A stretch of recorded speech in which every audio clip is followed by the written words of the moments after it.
రైట్గా బీసీలనే మోసం చేస్తారా? కొడంగల్లో బీసీల ఓట్లు 1,36,034, రెడ్డి ఓట్లు 12,567 మాత్రమే. బీసీల ఓట్లతో సీఎం అయ్యావు, బీసీల రాజ్యాధికారాన్ని అడ్డుకోలేరు. రేవంత్ రెడ్డికి మల్లన్న సవాల్. జడ్చర్ల, మహబూబ్ నగర్, దేవరకద్రలో బీసీ ప్రజలైతే మెజార్టీ. 59 నియోజకవర్గాల్లో బీసీల గెలిపే లక్ష్యంగా సర్జికల్ స్ట్రైక్ 59. రాజకీయ సమీకరణలకు చెక్కు. టీఆర్పీ చీఫ్ ఎమ్మెల్సీ తీన్మర్మలన్న అని ఒక వార్తనైతే చూస్తున్నాం.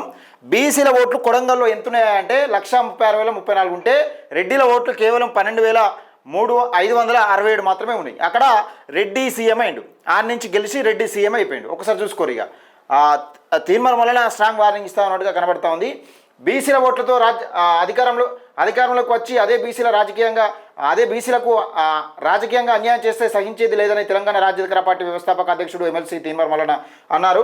మంగళవారం నిర్వహించిన సర్జికల్ స్ట్రైక్ 59 కార్యక్రమంలో భాగంగా ఆయన మాట్లాడుతూ, కొడంగల్ నియోజకవర్గంలో మొత్తం 2,36,789 మంది ఓటర్లు ఉండగా వారిలో 1,36,034 మంది బీసీ ఓటర్లు ఉన్నారని పేర్కొన్నారు. ఈ నియోజకవర్గంలో బీసీల వాటా 57.40% అని తెలిపారు. అదే సమయంలో రెడ్డిల ఓటర్లు కేవలం 12,567 మంది మాత్రమే ఉన్నారని పేర్కొన్నారు. బీసీల ఓట్లతో రేవంత్ రెడ్డి రాజకీయంగా ఎదిగారని, బీసీల లేకపోతే కొడంగల్లో రేవంత్ రెడ్డికి రాజకీయ బలం ఎక్కడి నుంచి వచ్చిందని మల్లన్న ప్రశ్నించారని ఒక వార్తని చూస్తున్నాం. ఇక్కడ 57.45% కొడంగల్లో బీసీ ప్రజలు ఉన్నారు. మరి ఎవరు సీఎం అయ్యారు? ఎవరి ఓట్లు వాడుకొని సీఎం అయిపోయారు? ఇప్పుడు ఎవరి తలరాతలు మార్చడానికి, ఎవరి తలరాతల కింది మీద వేయడానికి, ఎవరి రాజకీయ భవిష్యత్తు కింది మీద వేయడానికి ముఖ్యమంత్రి రేవంత్ రెడ్డి కొనియాడుతున్నాడు, కొట్లాడుతూ ఉన్నాడు, తాపత్రయపడతా ఉన్నాడు. ఎవరు బతుకులు ఆగమవుతా ఉన్నాయి? మన బతుకులు ఆగం, మన ఓట్లతో గెలిచిండు, మన బతుకులు ఆగం చేసడం కోసం 42% రిజర్వేషన్ అమలు చేయకుండా ఇష్టానుసారంగా వ్యవహరిస్తున్న తీరు చూస్తూ ఉన్నాం. ఒకసారి దానికి సంబంధించిన వివరాలు కూడా 2వ పేజీలో చూసే ప్రయత్నం చేద్దాం. రైట్స్, బీసీలనే మోసం చేస్తారా? కొడంగల్ బీసీల గడ్డ అని వెంకటయ్య, సూర్యనారాయణ వంటి బీసీ నాయకుల రాజకీయ వారసత్వం ఈ ప్రాంతానికి ఉందని గుర్తు చేశారు.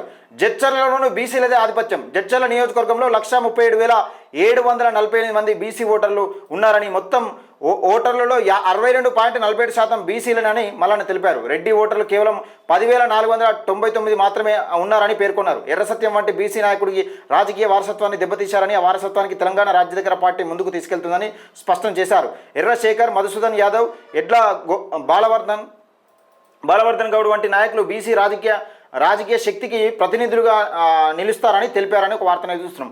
ఇక్కడ జడ్చర్ల నియోజకవర్గం చూసుకున్నాం. ఒకసారి జడ్చర్ల నియోజకవర్గం చూసుకుంటే 1,37,740 మంది బీసీ ఓటర్లు ఉంటే అందులో మొత్తం ఓటర్లలో జడ్చర్ల నియోజకవర్గంలో 1,37,748 మంది బీసీ ఓటర్లు ఉన్నారని, మొత్తం ఓటర్లలో దాదాపు 62.47% బీసీలే ఉన్నారు. అలా కేవలం రెడ్డి ఓట్లు ఎన్ని ఉన్నాయంటే 10,499 మాత్రమే రెడ్డి ఓట్లు ఉన్నాయి. ఇక మహబూబ్ నగర్, దేవరకద్రలో ఇదే లెక్క.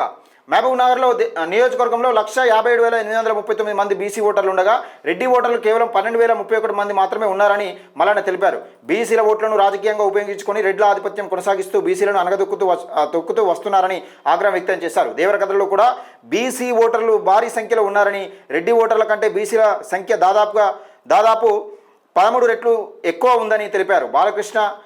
బాలకృష్ణ వర్మ, ముదిరాజ్, కాటం ప్రదీప్ కుమార్ గౌడ్ వంటి బీసీ నాయకత్వం అక్కడ బలంగా ఉందని తెలిపారు. ఇక్కడ మహబూబ్ నగర్ నియోజకవర్గం చూసుకుంటే 1,57,839 మంది బీసీలు ఉంటే కేవలం 12,031 మాత్రమే రెడ్డి ఓటర్లు ఉన్నారు. ఆడ రెడ్డి నాయకత్వం వహిస్తుంది. మళ్ళీ ఇక్కడ మన బలమైన సామాజిక వర్గం మనది కూడా ఉన్నది.